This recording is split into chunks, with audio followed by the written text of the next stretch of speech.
आइए ऑप्टिक्स का हम लोग सेकेंड क्लास किया जाए।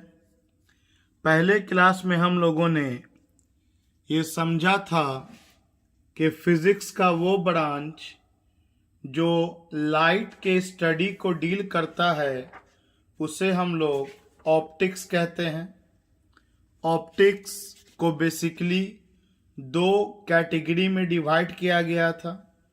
एक रे ऑप्टिक्स जिसको ज्योमेट्रिकल ऑप्टिक्स भी कहा जाता है और दूसरा वेव ऑप्टिक्स जिसको फिजिकल ऑप्टिक्स भी कहा जाता है। इसके बाद हम लोगों ने रे ऑप्टिक्स में एक टर्म समझा था रिफ्रैक्टिव इंडेक्स के लाइट अगर किसी एक ट्रांसपेरेंट मीडियम से दूसरे ट्रांसपेरेंट मीडियम में ट्रैवल करता है तो स्पीड ऑफ लाइट चेंज होता है, जिसके कारण लाइट अपने रास्ते से डिविएट होता है, जिसको हम लोग रिफ्रैक्शन के नाम से जानते हैं। लाइट अगर रेयरर से डेंसर जाएगा तो नॉर्मल की तरफ बेंड करेगा और जब डेंसर से रेयरर जाएगा तो नॉर्मल से अवे बेंड करेगा। और बहुत डिटेल में हम लोगों ने सबका रीज़न समझा था।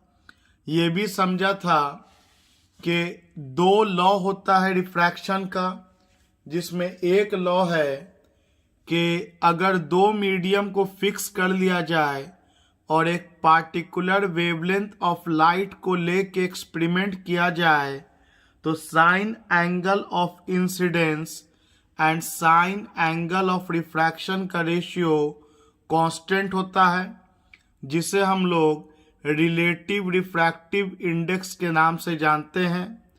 जो refractive index of second medium with respect to first medium equal to sine i by sine r होता है, जो कि equal to V1 by V2 होता है।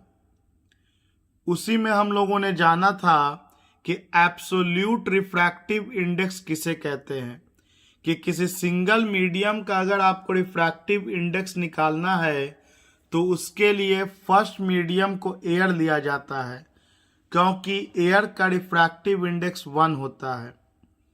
उसके बाद हम लोगों ने काउज ऑफ रिफ्रैक्शन समझा था और ये जाना था कि रिफ्रैक्टेड रे नॉर्मल की तरफ कैसे बेंड करेगा या नॉर्मल से अवे कैसे बेंड करेगा। Now let us move further. तो पहला टॉपिक हम लोगों का आज है principal of reversibility of light.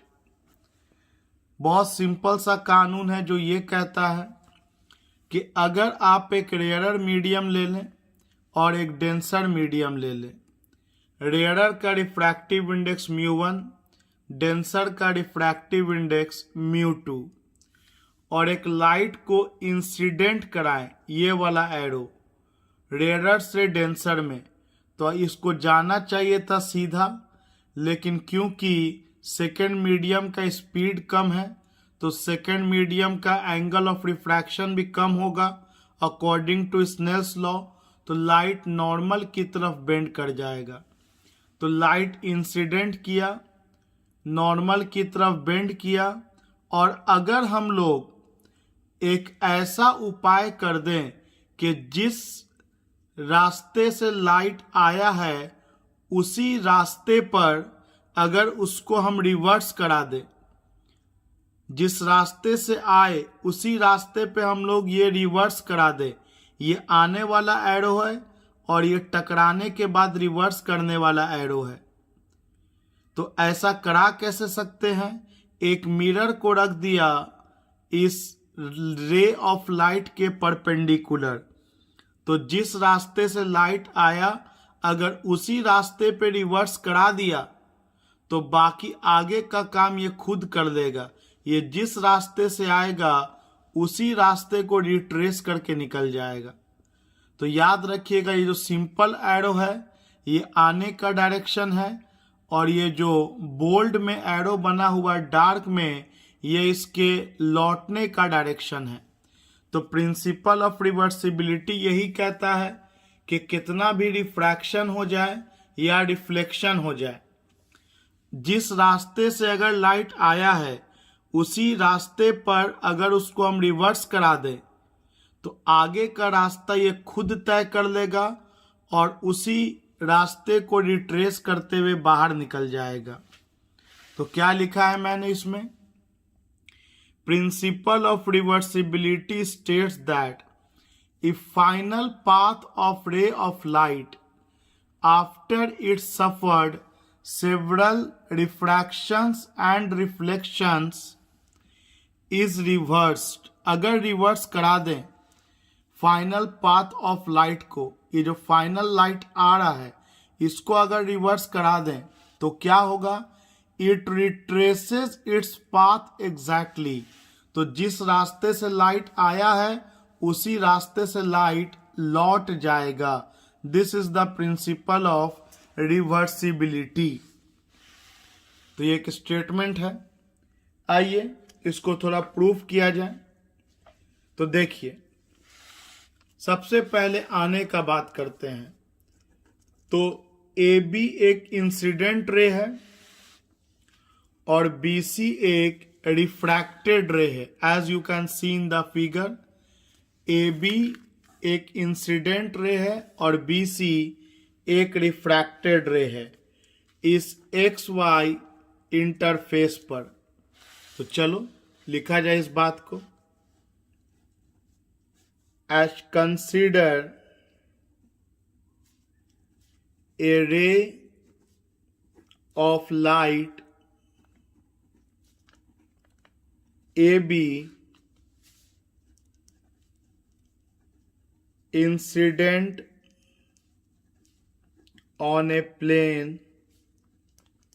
surface xy separating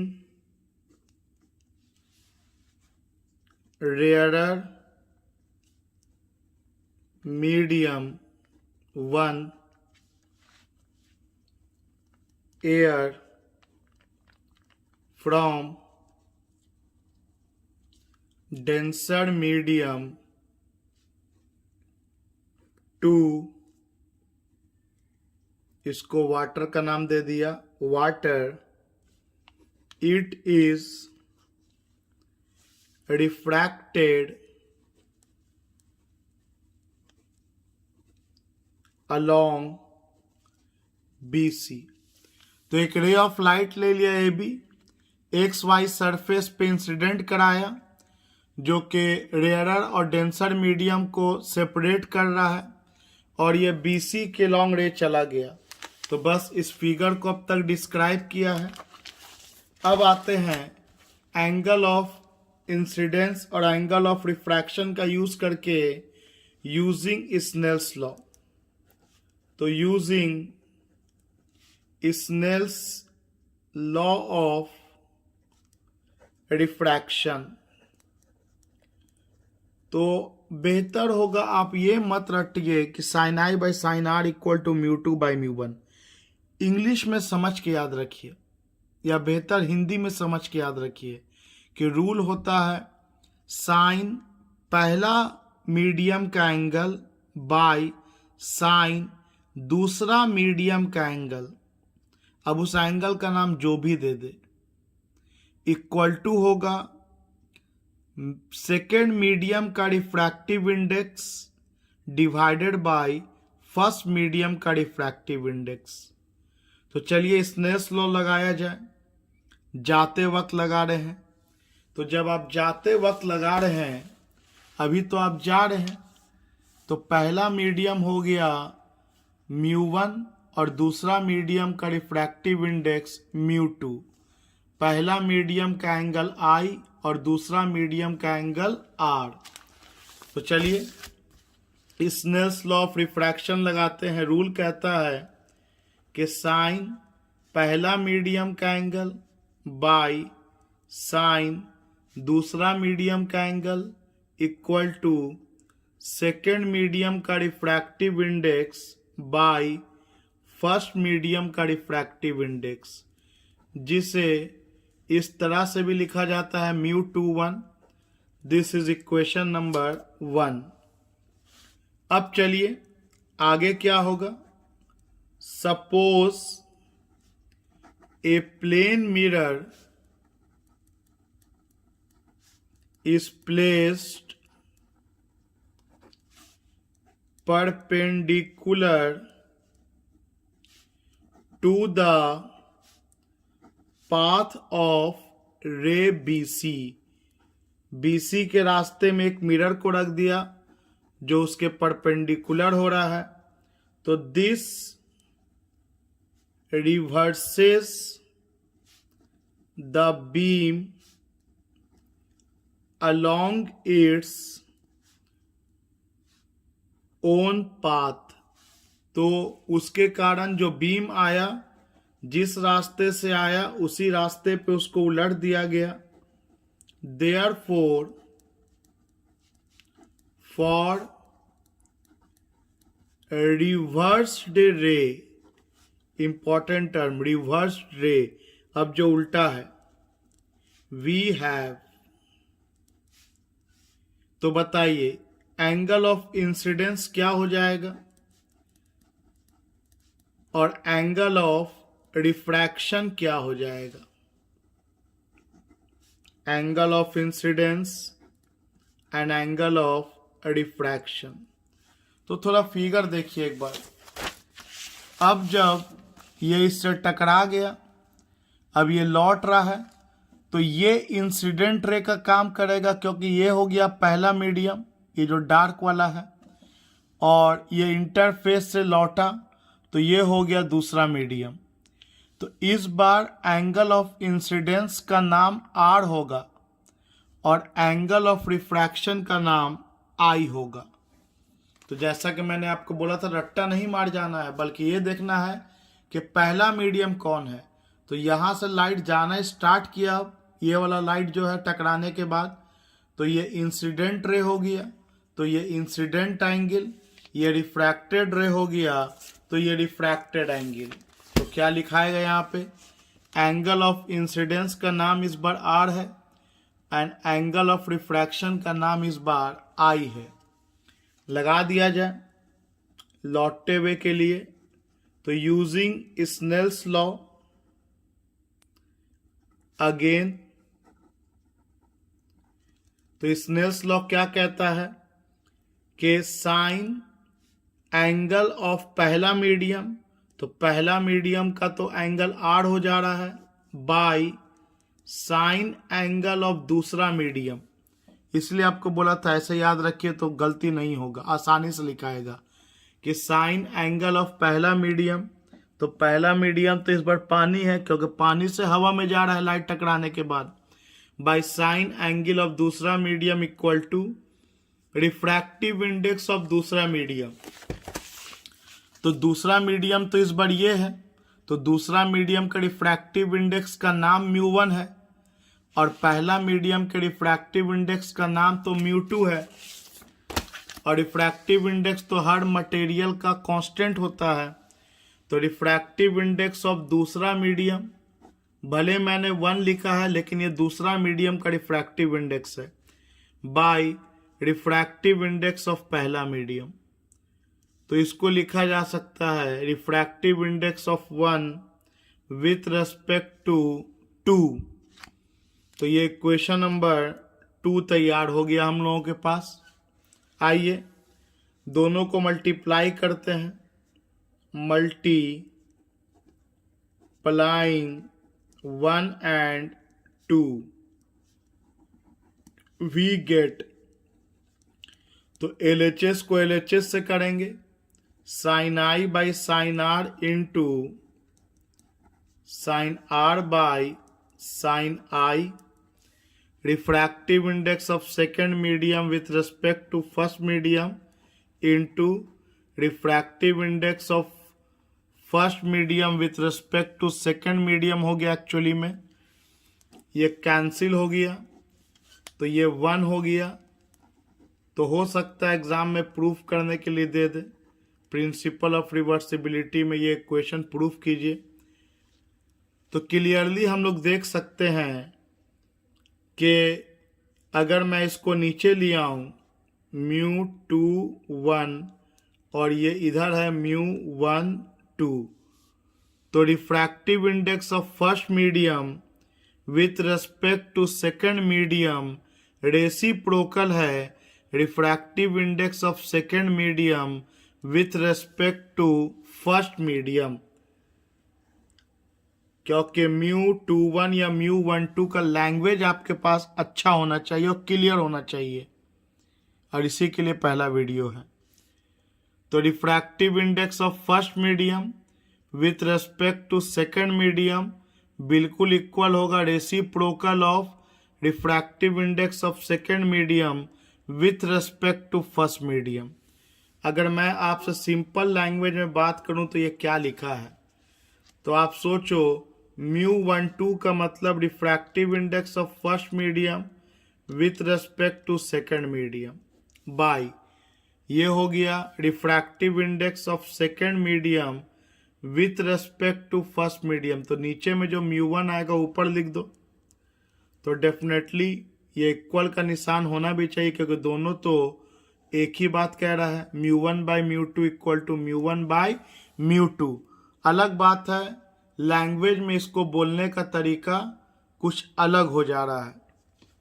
तो क्या बोलेंगे हम लोग, refractive index of first medium with respect to second medium reciprocal है refractive index of second medium with respect to first medium. तो हम लोगों ने नोटिस किया कि refractive index of first medium with respect to second medium is reciprocal of second medium with respect to first medium। चलिए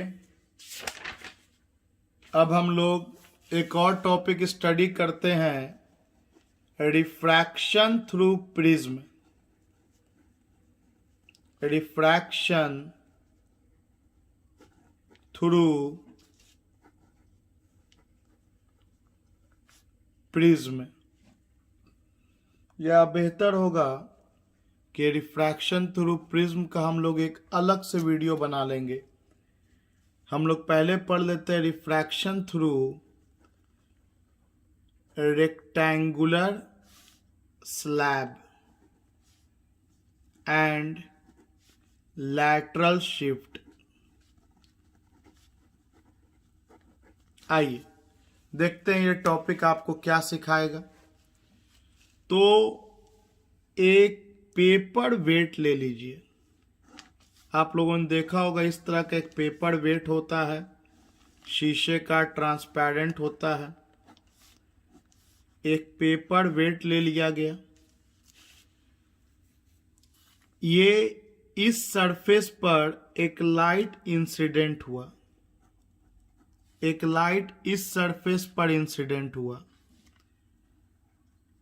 यहां हम लोग नॉर्मल ड्रॉ करेंगे।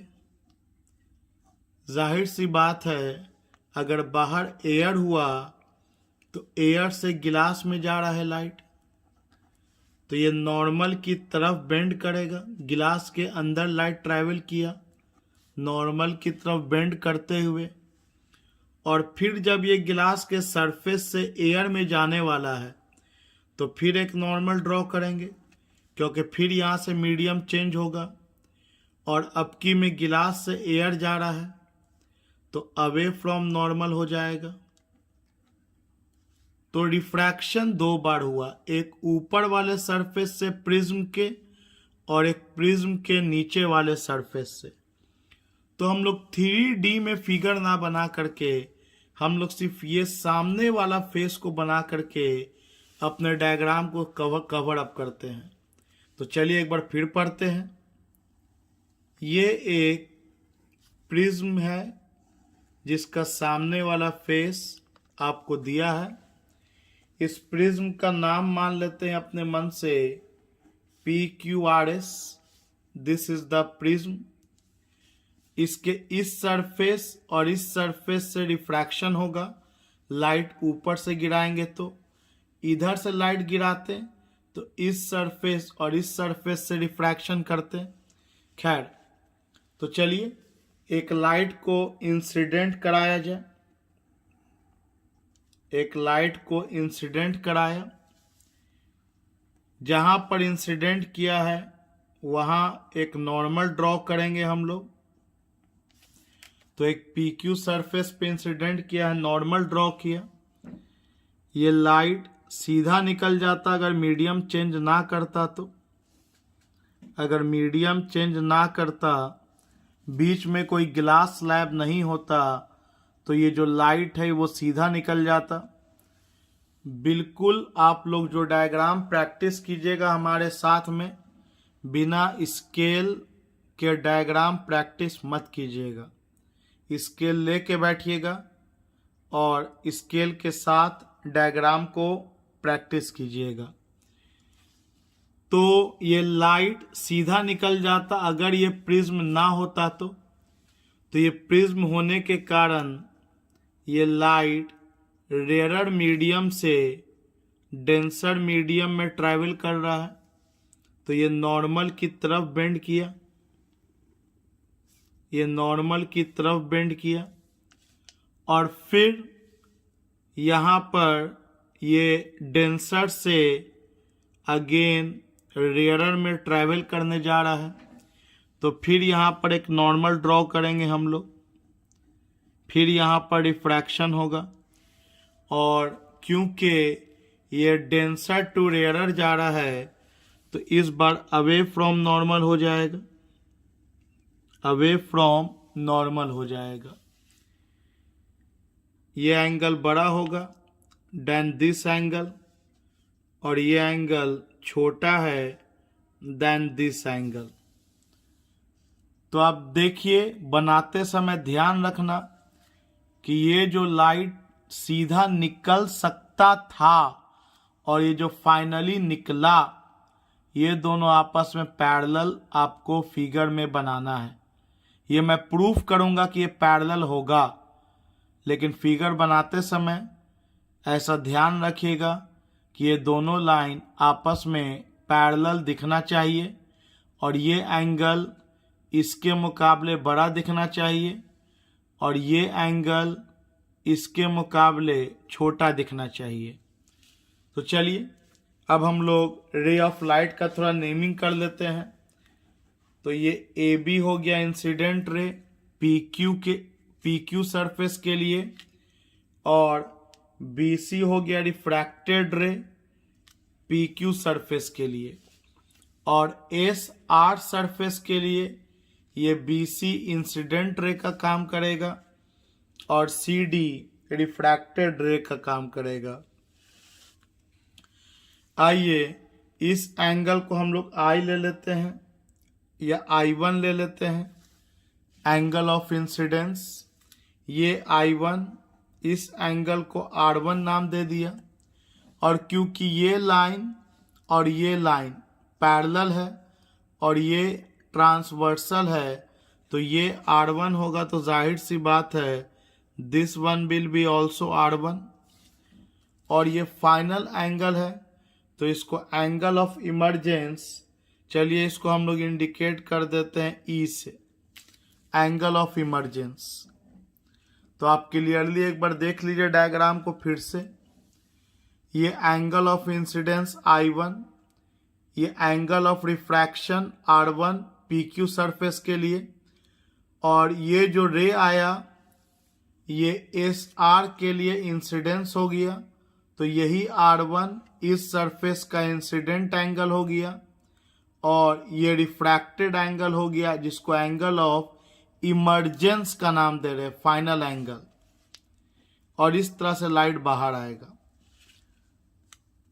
सो let us now write the correct equation using Snell's law. एक बार P Q surface के लिए लिखेंगे और एक बार एस आर सरफेस के लिए लिखेंगे। तो चलो लिखा जाए। Using Snell's law for face P Q. और वहां पर पहुंचने से पहले एक कहानी लिख देते हैं, फिगर को डिस्क्राइब कर देते हैं कि consider a rectangular slab, a rectangular slab rectangular slab PQRS as shown in figure.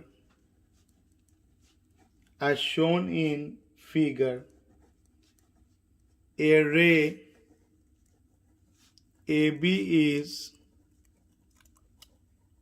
incident on the face PQ at an angle of incidence I1 on entering the glass slab. It bends towards normal and travels along BC at an angle of refraction R1. The refracted ray BC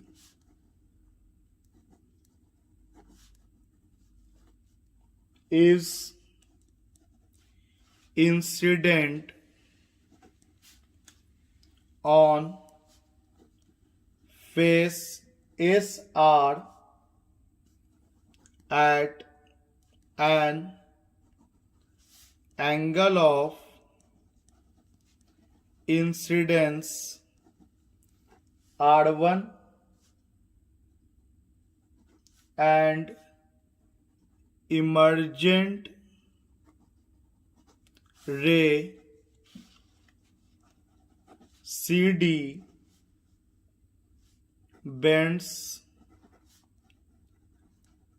away from normal at angle of emergence or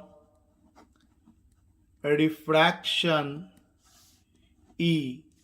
तो जो मैंने आपको कहानी हिंदी में समझाया अभी slab के बारे में, उसी डायग्राम को ये पैराग्राफ इंग्लिश में डिस्क्राइब कर रहा है। तो ये तो आप अपने लैंग्वेज में भी देख के कर सकते हैं। तो चलिए आते हैं मेन मुद्दा पर कि using Snell's law at face P Q.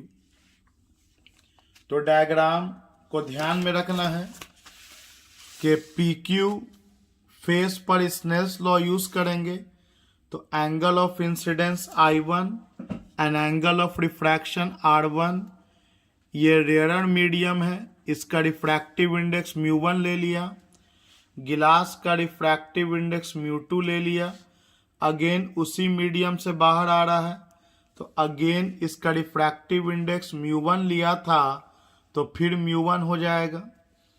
तो रूल कहता है क्या पी क्यू फेस के लिए, स्नेल्स लॉ का रूल कहता है कि साइन पहला मीडियम का एंगल, तो पहला मीडियम तो एयर टू गिलास है और वो पहला मीडियम का एंगल I1 है, बाई साइन दूसरा मीडियम का angle R1 equal to second medium का refractive index with respect to first medium का रिफ्रैक्टिव इंडेक्स, या जिसको हम लोग μ2 भी लिख सकते हैं।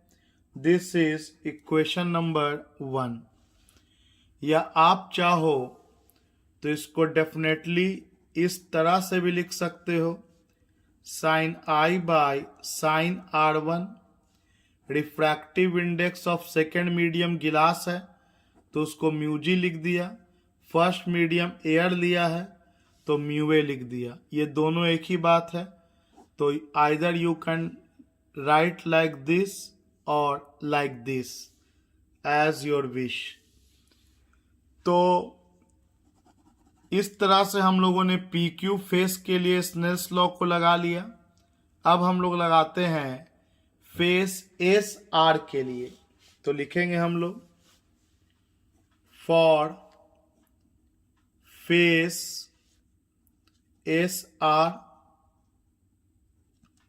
Using Snell's law. तो रूल कहता है कि साइन पहला मीडियम का एंगल, तो अगर आप ध्यान से फिगर देखिएगा तो SR में पहला मीडियम का एंगल तो R1 है और ये दूसरा मीडियम का एंगल E है। पहला मीडियम μ2 और दूसरा मीडियम μ1।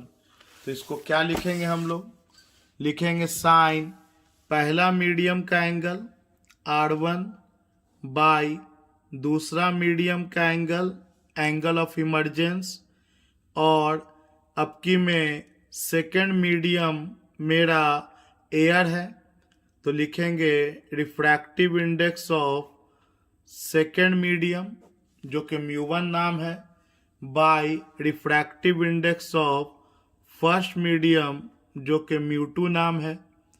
या इसको आप ऐसे भी लिख सकते हैं, refractive index of air with respect to refractive index of glass, मतलब एयर का रिफ्रैक्टिव इंडेक्स गिलास के रेस्पेक्ट में। इक्वेशन नंबर 2 देख लीजिए, ये सेकंड मीडियम, ये फर्स्ट मीडियम, ये फर्स्ट मीडियम का एंगल और ये सेकंड मीडियम का एंगल। अब अगर आप 1 और 2 को मल्टीप्लाई करते हैं तो आप देख सकते हैं कि 1 और 2 को मल्टीप्लाई करने पे क्या आएगा। मल्टीप्लाई करो ये दोनों इक्वेशन को, तो यहाँ μ2 ऊपर है और यहाँ μ2 नीचे है, तो μ2 कट जाएगा, μ1 भी कट जाएगा। तो RHS में तो दोनों को मल्टीप्लाई करने पर 1 बचा। अब LHS में करेंगे तो sine I1 by sine R1 into sine R1 by sine E हो जाएगा। So let us do the multiplication. Better you must do by yourself. आपको खुद कर लेना चाहिए। इक्वेशन आपके पास तैयार है तो चलो मल्टीप्लाई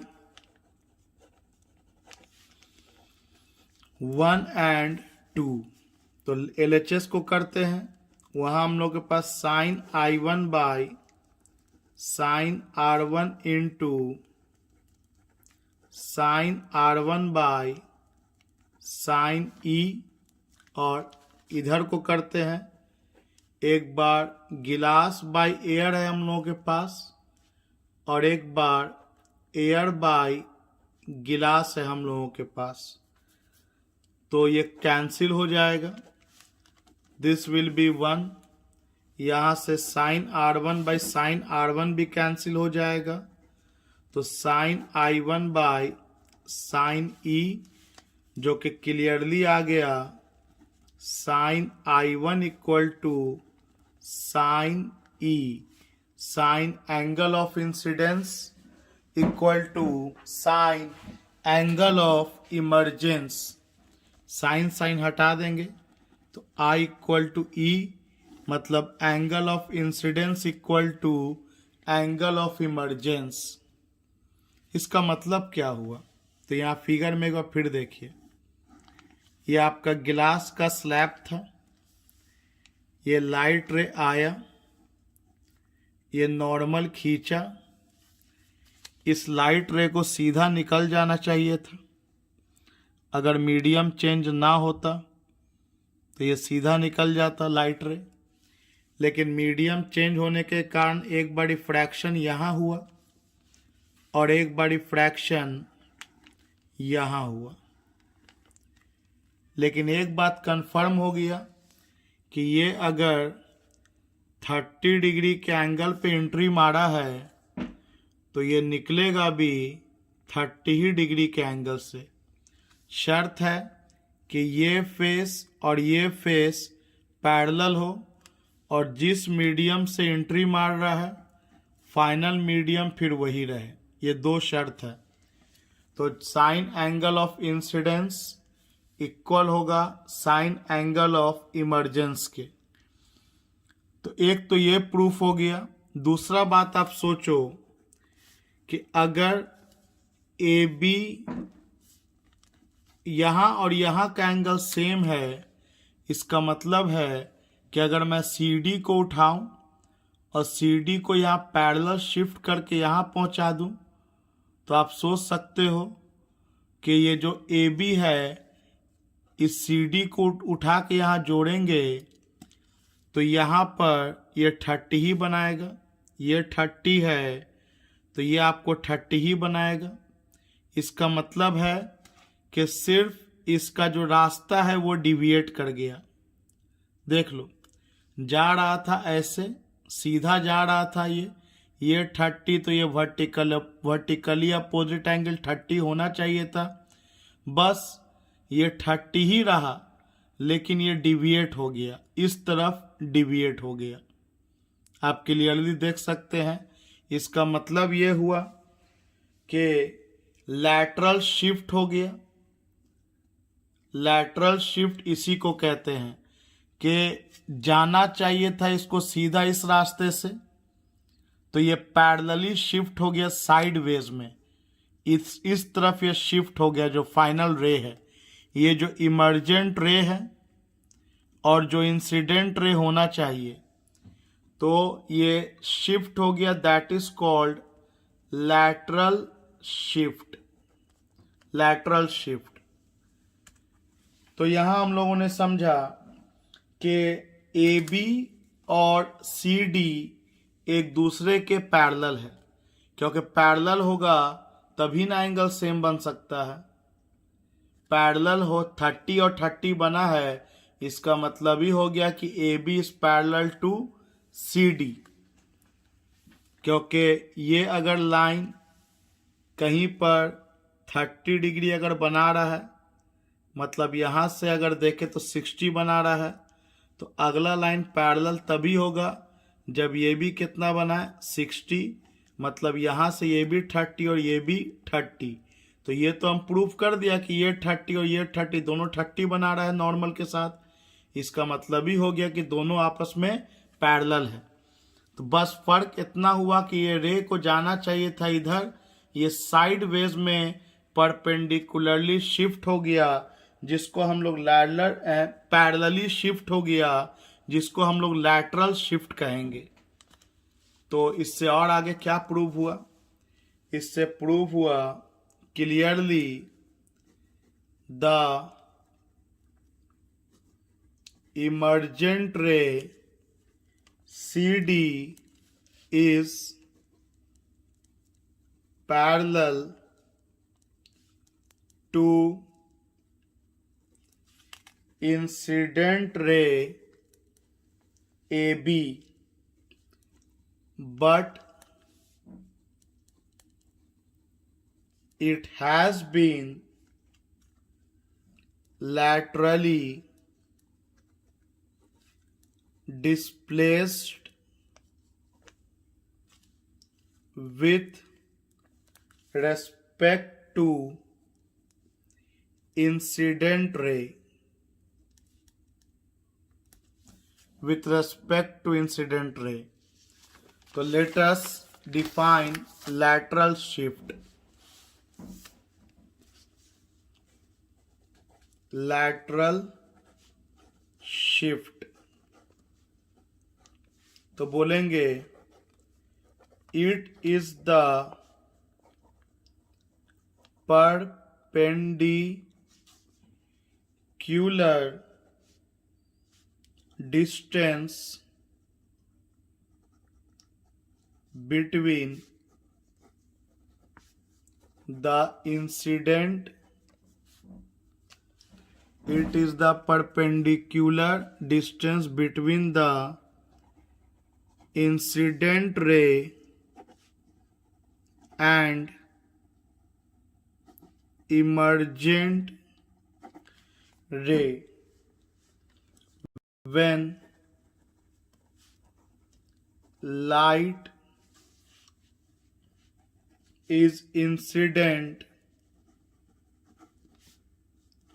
obliquely, तिरछा लाइट को गिराते हम लोग obliquely on refracting slab with parallel faces. Once again, see the definition. ये एक परपेंडिकुलर डिस्टेंस है इंसिडेंट रे और इमर्जेंट रे के बीच जब लाइट को तिरछा गिराया गया रिफ्रैक्टिंग स्लैब के ऊपर जिसका दोनों फेस आपस में पैरेलल है. तो this perpendicular distance is known as lateral shift.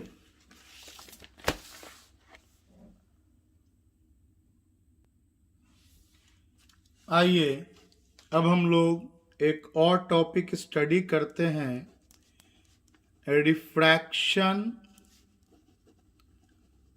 Through combination of media. Combination of media. देखिए, अगर पहला मीडियम एयर हो गया, उसके बाद दूसरा मीडियम वाटर हो गया, तीसरा मीडियम गिलास हो गया, चौथा मीडियम फिर एयर हो गया, तब क्या रिलेशन इन लोगों के बीच में आ सकता है? एयर का रिफ्रैक्टिव इंडेक्स μ1 ले लेते हैं, वाटर का μ2, गिलास का μ3, अगेन एयर का μ1. तो अगर एक इंसिडेंट रे एयर और वाटर के इंटरफेस पे गिराया गया तो सबसे पहले एंगल ऑफ इंसिडेंस ले लिया आई हम लोगों ने, क्योंकि ये रेयरर टू डेंसर जा रहा है तो ये नॉर्मल की तरफ बेंड करेगा टूवर्ड्स द नॉर्मल, और फिर ये वाटर और गिलास के इंटरफेस पे आया, मीडियम चेंज किया, फिर नॉर्मल ड्रॉ करेंगे हम लोग, और अगेन वाटर के कंपैरिजन में गिलास ज़्यादा डेंसर है तो फिर ये और नॉर्मल की तरफ बेंड करेगा, और नॉर्मल की तरफ बेंड करेगा, और अब अगेन इंटरफेस पर आ गया गिलास और एयर के तो फिर नॉर्मल ड्रॉ करेंगे, लेकिन इस बार ये डेंसर से रेयरर में जा रहा है और जिस मीडियम से एंट्री किया था उसी मीडियम से निकल रहा है और सारा फेस पैरेलल है. तो अभी अभी हम लोगों ने प्रूफ किया है कि जिस एंगल से निकला है, जिस एंगल से एंट्री लिया है, उसी एंगल से बाहर आएगा. सो फाइनल एंगल तो कंफर्म है कि आई ही होगा, जितना एंगल से एंट्री लिया था उसी एंगल से बाहर आएगा, क्योंकि सेम मीडियम इनिशियल था और फाइनल था, and all the faces are parallel. Let us move further. ये आई है तो इस एंगल को चलो आर नाम दे दिया, ये आर होगा तो ये भी नाम आर पड़ जाएगा, ऑल्टरनेट एंगल। ये आर है और इससे छोटा एंगल R1 होगा, और ये अगर R1 है तो डेफिनेटली ये एंगल भी R1 होगा, ऑल्टरनेट एंगल, क्योंकि ये लाइन पैरेलल, ये transversal. So now let us direct write the Snell's law. ऐसे कहानी अगेन बनाएंगे कि consider air, water, glass and finally air where light travels from one medium to another, suffering many refractions. As all boundaries are parallel, so emergent ray will be parallel to the incident ray. Therefore, angle of incidence will be equal to angle of emergence. तो अब तो figure देख के language आप खुद से भी कर सकते हैं। आइए सीधे हम लोग रिफ्रैक्शन का स्नेल्स लॉ ऑफ रिफ्रैक्शन लगाते हैं। तो using Snell's law of refraction at first interface, पहला इंटरफेस पे लगाते हैं। ये पहला इंटरफेस है, तो साइन पहला मीडियम का एंगल साइन, दूसरा मीडियम का एंगल सेकेंड मीडियम का रिफ्रैक्टिव इंडेक्स, फर्स्ट मीडियम का रिफ्रैक्टिव इंडेक्स, इक्वेशन नंबर 1।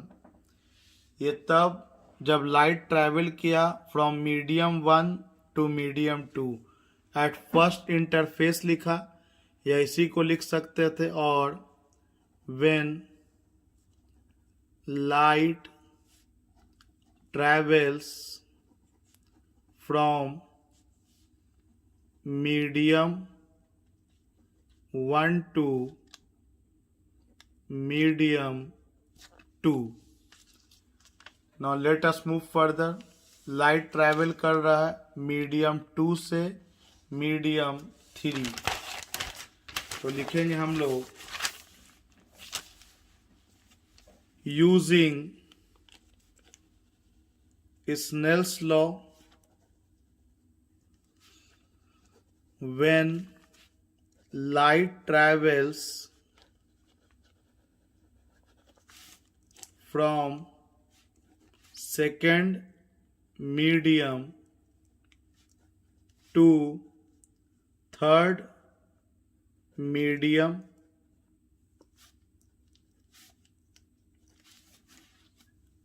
तो साइन पहला मीडियम का एंगल, तो आप देख सकते हैं कि सेकेंड से लेके थर्ड में ट्रैवल कर रहा है, तो पहला मीडियम का एंगल आर है और दूसरा मीडियम का एंगल R1 है।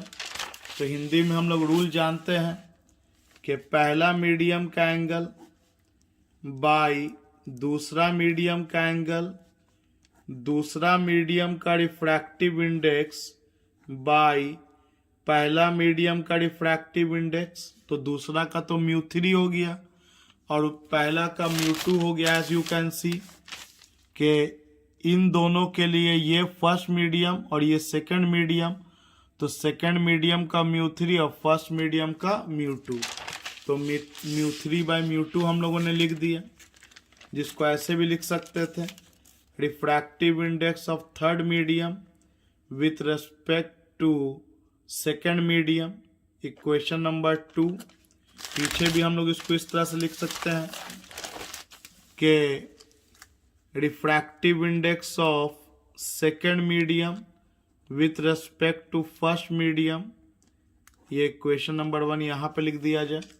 सिमिलरली आइए अब जब लाइट ट्रैवल करेगा तीसरा से पहला में, तो आप देख सकते हैं कि पहला मीडियम का एंगल ऑफ इंसिडेंस R1 हो जाएगा और सेकेंड मीडियम का एंगल ऑफ रिफ्रैक्शन I हो जाएगा। सेकेंड मीडियम का रिफ्रैक्टिव इंडेक्स μ1 और फर्स्ट मीडियम का रिफ्रैक्टिव इंडेक्स μ3। तो एक ही चीज को हम लोग बार बार लिख रहे हैं तो बहुत बेहतर ढंग से आपको समझ में आ जानी चाहिए।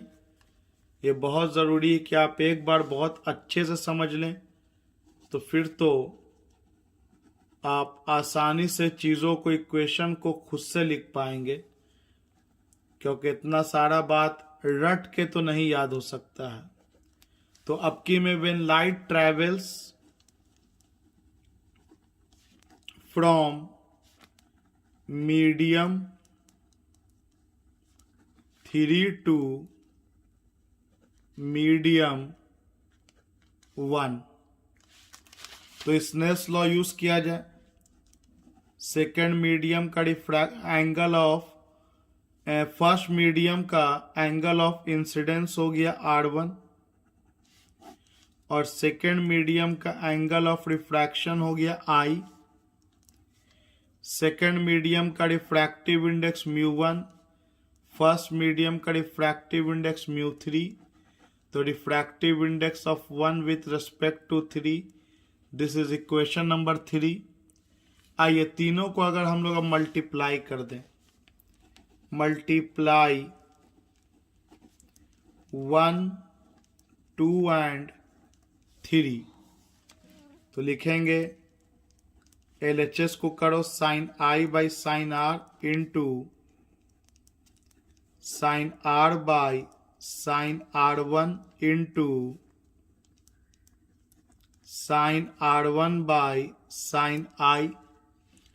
RHS को करो सेकेंड मीडियम का with respect to first medium, third medium का with respect to second medium, first medium का with respect to third medium. जाहिर सी बात है LHS का सारा कैंसिल होकर के 1 हो जाएगा। तो second with respect to first, third with respect to second and first with respect to third का मल्टीप्लिकेशन 1 आएगा। तो एग्जाम में ये आ सकता है कि प्रूव दैट ये इक्वेशन, तो this is the way you can prove this equation. आप क्लियरली देख सकते हैं यहाँ, अगर ध्यान दीजिएगा आगे आप लोग तो आपको मिलेगा 3 विथ रेस्पेक्ट टू 2 इक्वल है 1 by 2 with respect to 1 and 1 with respect to 3, जिसको आप अगर उल्टा कर दें, इसको ऊपर ले जाएं, तो अभी अभी हम लोगों ने पढ़ा था कि 1 विथ रेस्पेक्ट टू 3 रेसिप्रोकल होता है 3 विथ रेस्पेक्ट टू 1। तो इसको ऐसे भी लिखा जा सकता है 3 विथ रेस्पेक्ट टू 2 बराबर होगा 3 with respect to 1 and 2 with respect to 1। ये जस्ट मैंने अभी अभी प्रिंसिपल ऑफ रिवर्सिबिलिटी का फॉर्मूला यूज किया, जिसमें आपको मैंने अभी प्रूफ किया इसी वीडियो में कि 1 विथ रेस्पेक्ट टू 3 रेसिप्रोकल होता है 3 विथ रेस्पेक्ट टू 1। इसी को अगर मैं गिलास और एयर के टर्म में लिखूं तो ये हो गया refractive index of third medium. क्या था याद कीजिए, तो रिफ्रैक्टिव इंडेक्स ऑफ गिलास ये था refractive index of water equal to हो गया, अगर गिलास का वाटर के रेस्पेक्ट में चाहिए तो मुझे गिलास का एयर के रेस्पेक्ट में निकालना होगा और फिर वाटर का विथ रेस्पेक्ट टू एयर निकालना होगा। तो आप सब ऐसे भी जानते हैं कि एयर का तो 1 होता है, तो ये एक्चुअली में गिलास विथ रेस्पेक्ट टू वाटर ही लिखा हुआ है यहाँ पर। RHS में भी वही लिखा हुआ है गिलास विथ रेस्पेक्ट टू वाटर, और LHS में भी गिलास विथ रेस्पेक्ट टू वाटर। तो मोर देन कि आप इस वीडियो को सिर्फ देख लें, ये ज़्यादा इम्पॉर्टेंट है कि चीज़ों को इत्मीनान से सोचें कि ऊपर नीचे या नीचे ऊपर करने से कैसे ये 1 2 और 2 1 या 1 3 और 3 1 चेंज कर जाता है। That is very important, make slow move but very clear concept, with very clear concept. Slowly चलो इस ऑप्टिक्स में शुरुआत में, लेकिन कॉन्सेप्ट क्लियर करके चलोगे तो आगे ये लैंग्वेज जब आपको आ जाएगा तो अपने लैंग्वेज में ही पूरे चैप्टर को हम लोग स्टडी कर पाएंगे। शुरू कोई भाषा अगर सिखाया जाता है, आप पहला दिन ही सोचो कि ऐसे लिख लिया जाए, तो फिर कभी आप उस भाषा पे कमांड नहीं कर पाओगे, क्योंकि आप ऐसे फिर तभी लिख सकते हो या तो आप बहुत एक्स्ट्रा ब्रिलियंट हो, और नहीं तो आप रट्टा मार करके उसके बारे में ऐसे लिख दिया। लेकिन उस टॉपिक में हल्का सा भी कुछ छेड़छाड़ कर दिया जाएगा तो it will be difficult for you to write an essay by your own. So make it very sure कि एक एक लाइन जो भी चल रहा है उसका कॉन्सेप्ट क्रिस्टल क्लियर आपके ब्रेन में होना चाहिए, अदरवाइज कॉन्टैक्ट मी। चलो, तो इसके बाद हम लोग एक और इम्पॉर्टेंट टॉपिक इसमें समझते हैं, real depth and apparent depth. Real depth and apparent depth बहुत जनरल टॉपिक है हम लोग के डेली लाइफ का। आप लोग देखा होगा कि अगर कोई बाल्टी है, इसका ये बेस है, बाल्टी हमको गहरा लग रहा है, लेकिन जैसा ही आप इसमें पानी भर देते हैं लगता है कि ये कम गहरा है। इसका बेस ऊपर की ओर आपको लगता है कि शिफ्ट हो गया पानी भरने के बाद, तो एक्चुअली में ये बेस है यहाँ पर, तो ये हो गया रियल डेप्थ। और आपको लग रहा है कि पानी भरने के बाद कम गहरा हो गया, आपको बेस यहाँ दिखने लगा, तो ये वाला हुआ अपैरेंट डेप्थ, आपको ऐसा लग रहा है।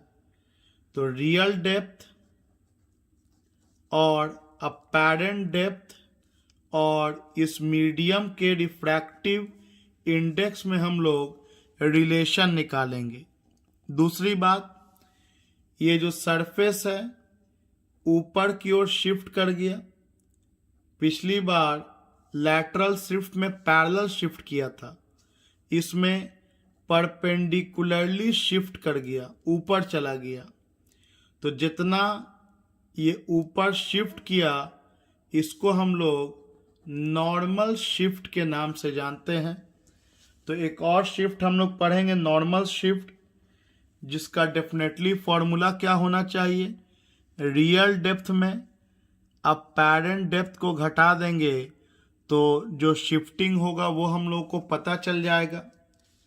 अब आते हैं कि ये सब होता कैसे है। तो देखिए, एक बीकर ले लिया हम लोग, जिसमें यहां पर एक क्वाइन को रख दिया, एक पॉइंट को ले लिया, और यहां तक लिक्विड भरा हुआ है, यहां तक किसी तरह का लिक्विड भरा हुआ है। इस लिक्विड का रिफ्रैक्टिव इंडेक्स म्यू ले लेते हैं, और बाहर में एयर है या कोई रेयरर मीडियम है जिसका रिफ्रैक्टिव इंडेक्स μ1 ले लेते हैं, जो कि 1 के बराबर होता है, आप लोगों को पता है। और पानी का रिफ्रैक्टिव इंडेक्स μ2 जो कि म्यू के बराबर होता है। तो जैसा कि मैंने बोला, नाम में तो कुछ रखा नहीं है।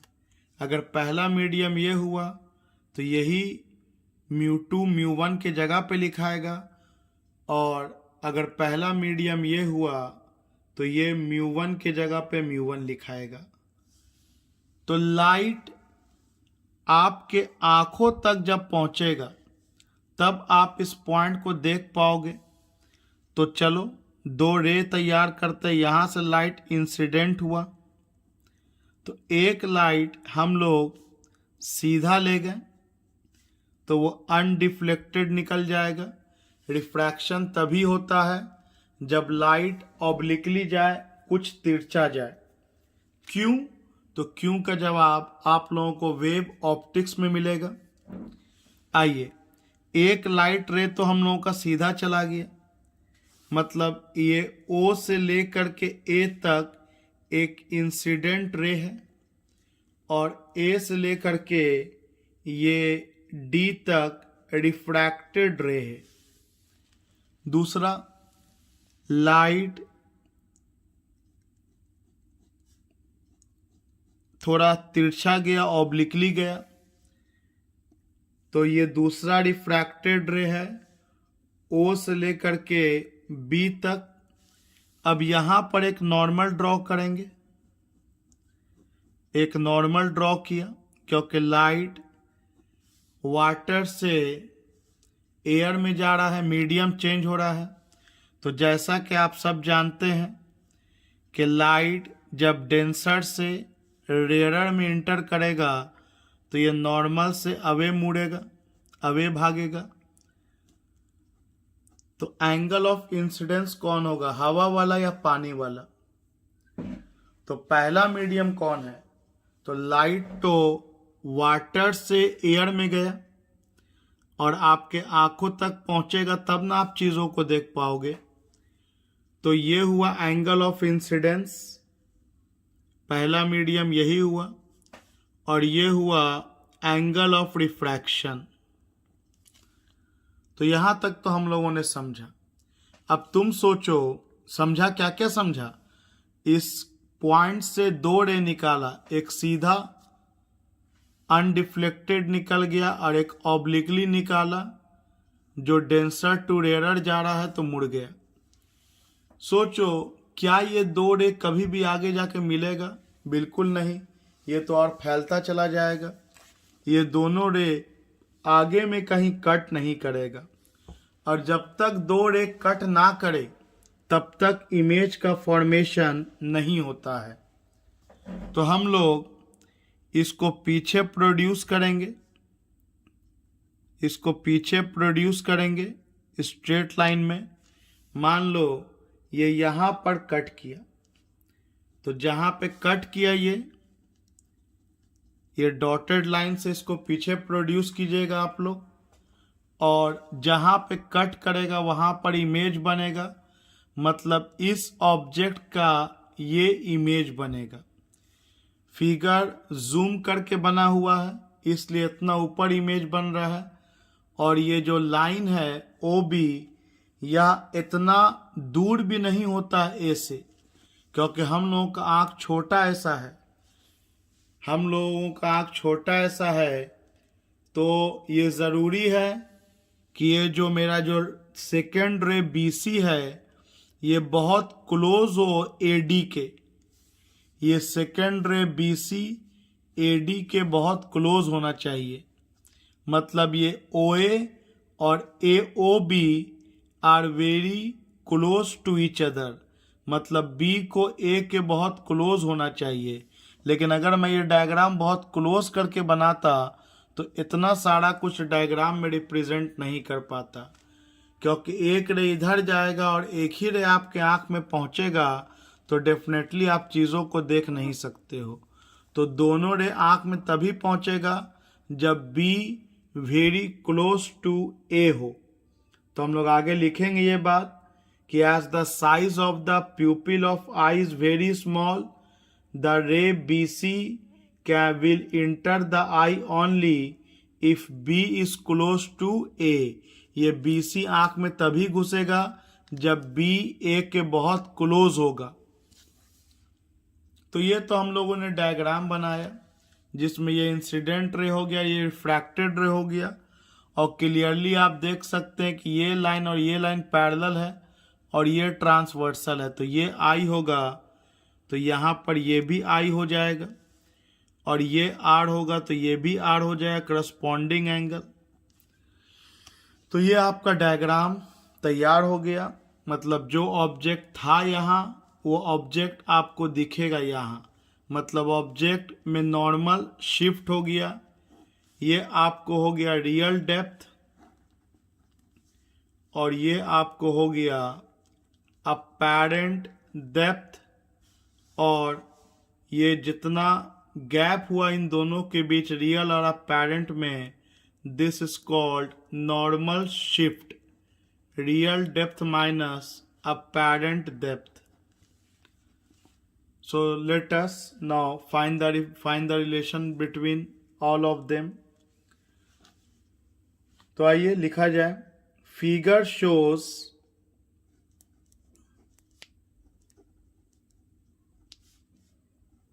a point object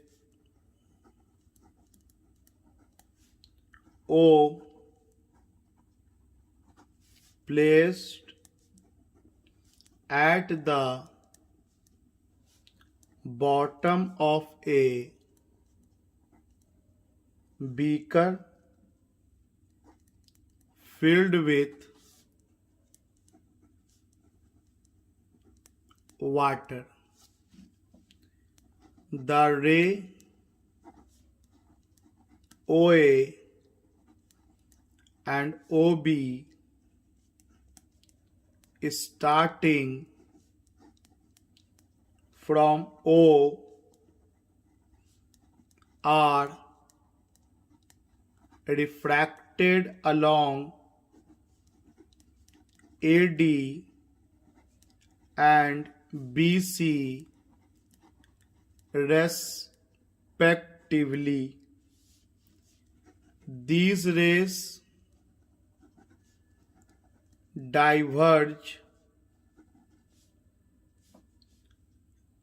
These rays appear to diverge.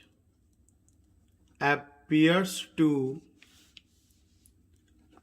diverge from point I.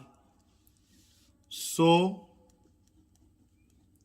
I is actual तो रे नहीं कट कर रहा है, तो कैसा इमेज कहलाता है?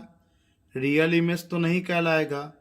आई is virtual image. The apparent depth, the apparent depth is smaller than real depth. ये प्रूव होता है कि अपैरेंट डेप्थ रियल डेप्थ से कम है. इसीलिए जितना गहरा समुद्र आपको दिखता है या तालाब आपको दिखता है, वो उससे ज़्यादा गहरा होता है. That's why a water tank appear shallower और object place at the bottom appear to be raised. मतलब जो भी ऑब्जेक्ट नीचे की ओर रखा रहेगा वो आपको थोड़ा उठा हुआ दिखेगा. सो इसका हिंदी बहुत आसान है. एक ऑब्जेक्ट ओ को प्लेस किया गया बॉटम ऑफ द बीकर, जिसको पानी से भर दिया गया. एक रे है ओ ए और एक रे है ओ बी, जिसका रिफ्रैक्टेड रे ए डी और बी सी है रेस्पेक्टिवली. और ऐसा लग रहा है कि ये दोनों रे आई से निकला है, एक इधर चला गया और एक इधर चला गया. सच में तो आई से ये नहीं निकला है, ये पीछे ड्रॉ करके डाइवर्ज कराया है.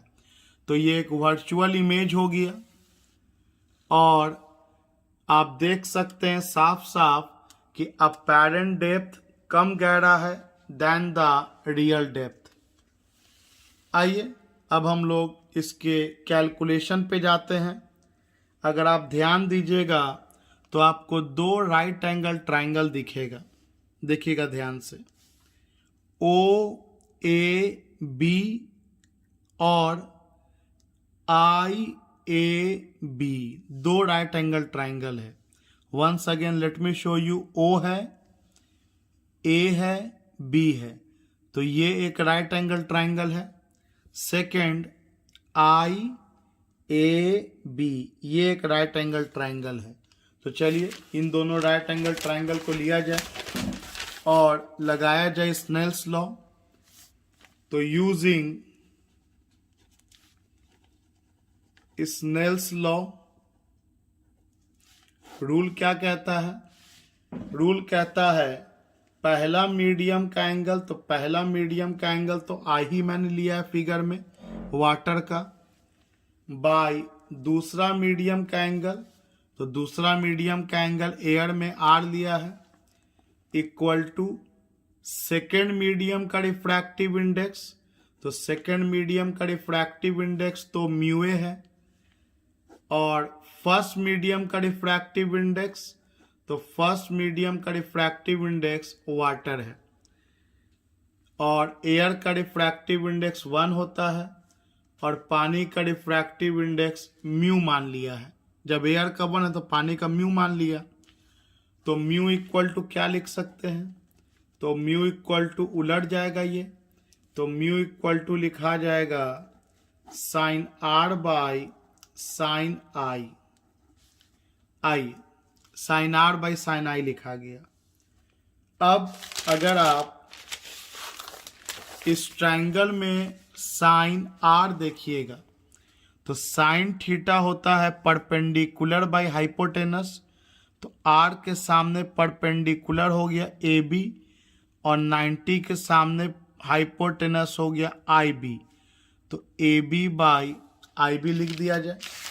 तो आइए लिख देते हैं हम लोग, तो साइन आर हम लोग लिखेंगे A B by I B, और ये डिवाइडेड बाई है, तो चलो डिवाइड का निशान दे दिया, और साइन आई, फिर आप उस फिगर में देखिए साइन आई को, साइन आई एंगल के सामने वाला perpendicular, again A B, and 90 के सामने वाला हाइपोटेनस, तो ओ बी हो गया, तो इस बार हो गया A B by O B, तो A B by O B, तो म्यू इक्वल टू, म्यू किसका है? रिफ्रैक्टिव इंडेक्स ऑफ वाटर है with respect to air, understood है, तो ये हो गया sine are by sine I आ गया A B by I B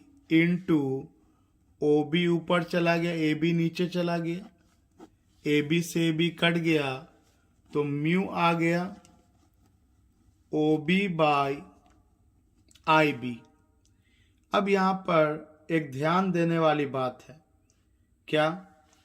तो as the size of the pupil of eye is small, the ray BC will enter the eye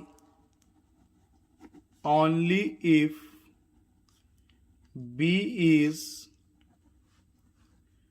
close to A, then आइए इस line को समझते हैं। देखिए figure में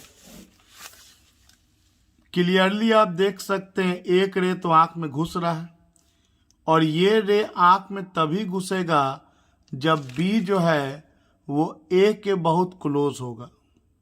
और सोचो अगर बी एकदम ए के क्लोज हो तो ये आई बी का वैल्यू लगभग आई ए के बराबर हो जाएगा। Take your time and think about it. B अगर ए के बहुत क्लोज हो गया तो लगभग आई बी का वैल्यू आई ए के बराबर हो जाएगा। और यहाँ ये मत दिमाग खराब करना कि सही जब बराबर हो जाएगा तो ट्रायंगल कैसे बनेगा। ये एजम्पशंस आपको लेना है। This is the way to prove this कि जब ये बी ए के वेरी क्लोज हो जाएगा तो जो आई बी है ये आई से बी नापो या आई से ए नापो, लगभग बराबर। सिमिलरली ओ से बी नापो या ओ से ए नापो, ये भी बराबर हो जाएगा। क्योंकि ऐसा नहीं होगा तो आई आपके आँख में इंटर दोनों रे नहीं करेगा तो अब इमेज नहीं दिखेगा।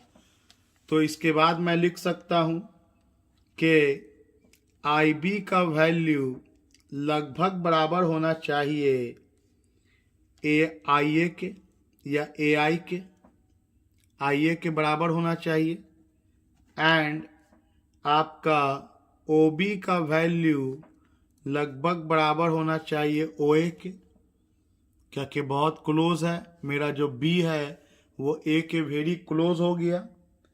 तो आप आई ए नापो या आई बी नापो एक बराबर, या आप ओ ए नापो या ओ बी नापो एक बराबर।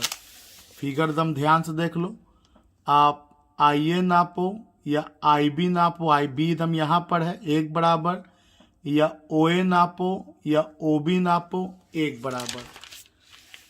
तो इसी को लिख दिया गया।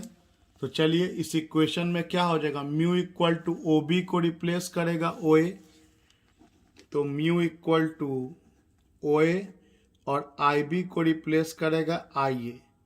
और ओ ए है क्या, तो क्लियरली ओ ए जो है वो रियल डेप्थ है, और आई ए जो है ये अपैरेंट डेप्थ है। तो रिलेशन आ गया कि refractive index equal to real depth by apparent depth. तो finally we got the relation के refractive index equal to real depth by apparent depth. आइए नॉर्मल शिफ्ट भी आसानी से सीखा जा सकता है। इसको ऐसे भी लिखा जा सकता है R D by A D, या अगर आप चाहें तो apparent depth equal to real depth by mu भी लिख सकते हैं। So let us now come to our continued topic of normal shift। Normal shift किसे कहेंगे, तो जैसा कि आपको बताया गया कि जो परपेंडिकुलर शिफ्ट हुआ है ऑब्जेक्ट का height, the height through which the object appears to be raised in a denser medium is called normal shift. Clearly normal shift का फॉर्मूला क्या हो जाएगा, नॉर्मल शिफ्ट का फॉर्मूला होगा real depth minus apparent depth. तो चलो normal shift का formula real depth, apparent depth को कह सकते हैं real depth by refractive index. ये आपको बताया था मैंने क्रॉस मल्टीप्लाई करके। तो नॉर्मल शिफ्ट का फॉर्मूला हो गया real depth common 1 minus 1 by mu. और जनरली रियल डेप्थ का मतलब ये होता है कि मान लो ये कोई स्लैब है, रेक्टेंगुलर स्लैब है, कोई पेपर वेट है, और यहाँ पर कोई पेपर वेट को किसी अल्फ़ाबेट पे रख दोगे तो देखना वो अल्फ़ाबेट तुमको बड़ा बड़ा लगभग दिखने लगता है। तो क्यों, क्योंकि आपके नज़दीक आ जाता है, आंखों के शिफ्ट हो जाता है। तो रियल डेप्थ क्या होता है, थिकनेस ऑफ द स्लैब होता है। टी का मतलब यहाँ टाइम तो बिल्कुल भी नहीं है, टी का मतलब यहाँ थिकनेस ऑफ स्लैब। स्लैब जो मोटा होगा और यही रियल डेप्थ का काम करेगा, ये रियल डेप्थ का काम करेगा। तो नॉर्मल शिफ्ट को अक्सर इस फॉर्म में लिखा जा सकता है कि normal shift equal to thickness of the transparent medium denser medium 1 minus 1 by mu. That's all in this video. अगले वीडियो में हम लोग इसी का कंटिन्यूअस रीजनिंग क्वेश्चन देखेंगे कि सूरज डूबने के बाद भी आपको कुछ देर के लिए दिखता है और सूरज सुबह में निकलने से पहले ही दिख जाता है। जिस टॉपिक का नाम होगा apparent shift in the position of the sun at sunrise and sunset। और इसी से रिलेटेड हम लोग कुछ न्यूमेरिकल्स को देखेंगे जिसमें आप लोग अब तक ये पढ़ चुके हैं कि रिफ्रैक्टिव इंडेक्स होता है real depth by apparent depth. इससे पहले आप लोगों ने पढ़ा था sine i by sine r भी होता है, और इसी में हम लोगों ने पढ़ा था speed of light in first medium by speed of light in second medium.